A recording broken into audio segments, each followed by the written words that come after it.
What it do, what it is, y'all? It's your girl Black Pop, aka Soda Baby, aka Azuka. And you're now tuned in to Soda Talks TV.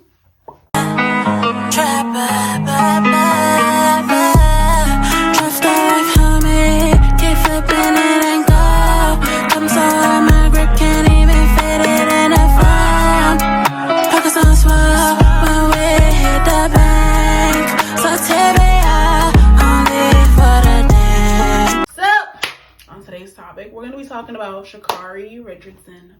Ain't gonna hold you, I've really been running from this topic all week. I'm one of those type of people who smiles under pressure. I smile at the wrong moment. I smile to hide a lot of things, but we're gonna get through the show, okay? In all honesty, I'm using her as an outlet for my own pain because I see myself in her, and usually, well, for me, I'm looking at it from an energetic standpoint. It's really the energy behind the story that triggers me, that lets me know that there's something there for me that wants to come up to be seen and healed. And even if I don't completely heal, this is why people go to therapy. You got to get it out. You have to talk it out so it can at least be out of your system.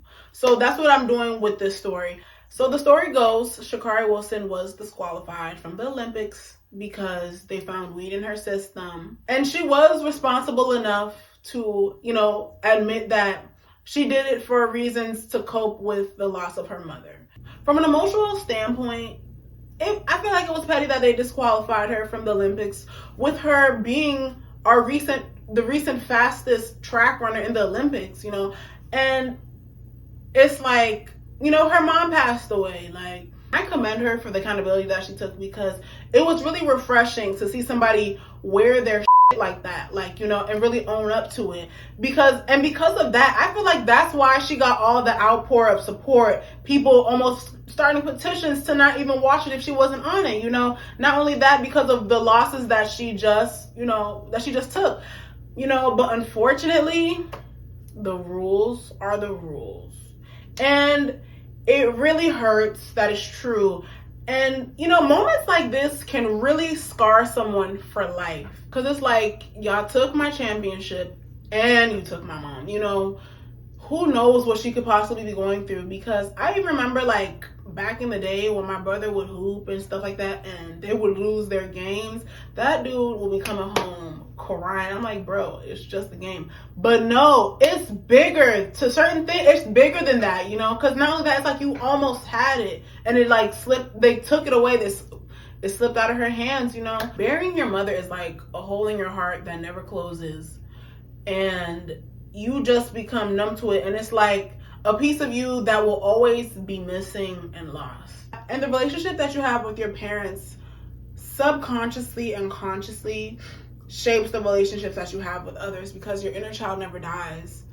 And it's just like, you wonder where you get certain traits from, and it just all dawns on you, like the things that you can't wait to grow older for your parents to see, like you getting married, you having children, and certain holidays, and just being able to do things for them that you never got to do. That's what really hurts the most. And there's a reason why a child will grow up, to be raised by their mother only, and to still be longing to know where their father is, why they left, why they didn't want them, why they weren't here.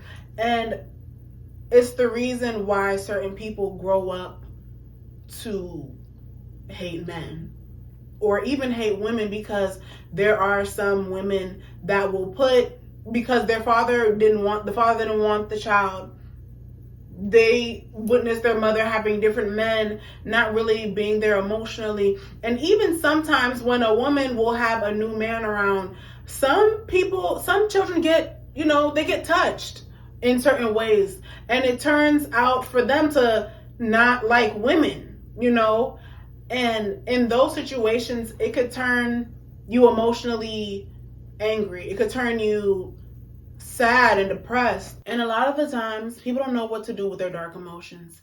They just know that they don't like where they're at.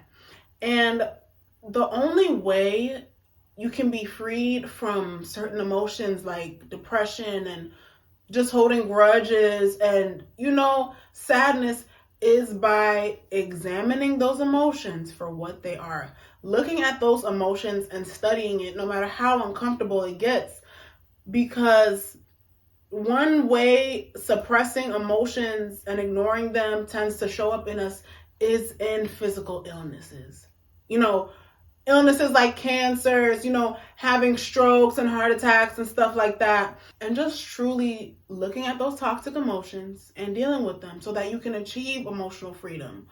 And just looking at it from the center of it. And making the best way for me is doing YouTube, is talking about it. Some people are not comfortable enough to make videos. Some people don't have the money for therapy. But one thing I feel like is good that people can do to deal with their emotions is at least write it out, or talk to someone that you trust, or just talking to yourself about it, honestly, because you just got to get it out. It doesn't matter how crazy you think you are. Talking to yourself, self-dialogue is very healthy, and that's what helps me get by a lot. So, and honestly, sometimes, I ain't gonna hold you, talk to yourself and write to yourself. Because sometimes people, when you tell people your problems, they think that they can tell you how you feel. And I just feel like it's disrespectful because you can't tell me how I feel. You know what I mean? And it's like, that's the quickest way to get somebody to shut down.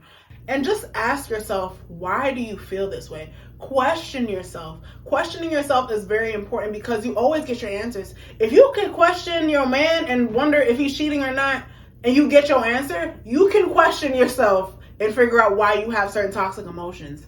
And in ways that those emotions show up eventually is like, you just find yourself always yelling at people, always going from 10 to 100. And, you find yourself just bumping into people and not caring about it. Like, you find yourself yelling at people. You kick animals, you kick your dog. Like, you don't like when people get too close to you. Like, you're not used to warmth. Like, somebody tries to embrace you, you're like, ew. Like, you're like, back up. And it's like the Mary J. Blige thing. They always talking about, oh, your pain. And people even make it a joke like, oh, we need you to be sad so you can make good music. And even though like certain pain and holding grudges, depression and holding grudges, you can use that fuel to make good art, and you can use that fuel to make things happen, to on people. But that's not healthy. That's not healthy. And when you go underneath certain emotions, you find that you're upset with your family from not giving you the attention that you needed when you needed it, and that's okay. You go to that pain and you embrace that pain and you heal the original wound. And you might find that, writing it out, really examining it, you will see that your anger will go down when you let it out. When you admit to yourself the certain things that you wish you had from your parents. When you admit to yourself about it. When you write it out, when you get it out, And the reason why I had to talk about this part is because I know we all go through emotional scars in life, especially when we're trying to be something in life. You know what I mean? My emotional scar, honestly, is music. And I am just now accepting the fact that, just because you're good at something doesn't mean that that's your purpose. You know what I mean? And when you're good at something, you could go back to it whenever you feel like it. And it's like sometimes God will keep you the underdog to show you, to protect you from what you think you're getting yourself into, because the music industry is way more political than we think.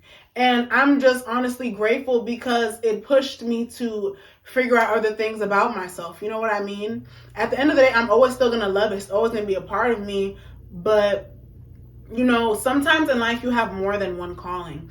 And when you examine certain emotions, you find that you find other things that you want to heal. And as you heal things within your relationships. And as you go through those emotions, you go deeper into yourself and you start questioning yourself, like, why am I here? You know what I mean?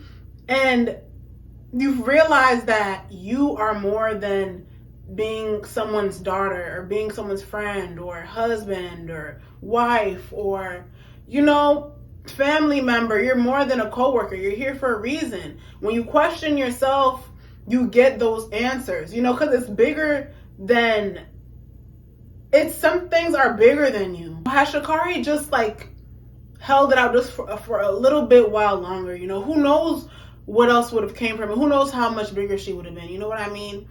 And it's like sometimes some things are bigger than you. And at least Nike was, you know, still endorses her. You know, because when it was Michael Phelps getting caught with that bong, Kellogg's, you know, they cut their ties with him, you know.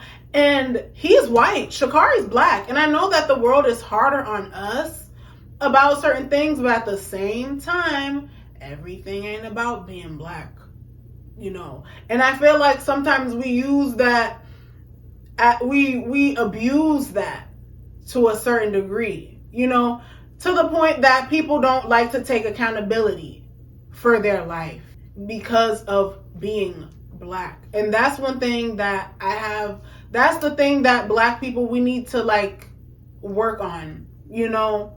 Because of being black, we're late to everything. And then the moment you get fired, all you can say is, oh, they hating on me because I'm black, or whatever the case may be. You know what I mean?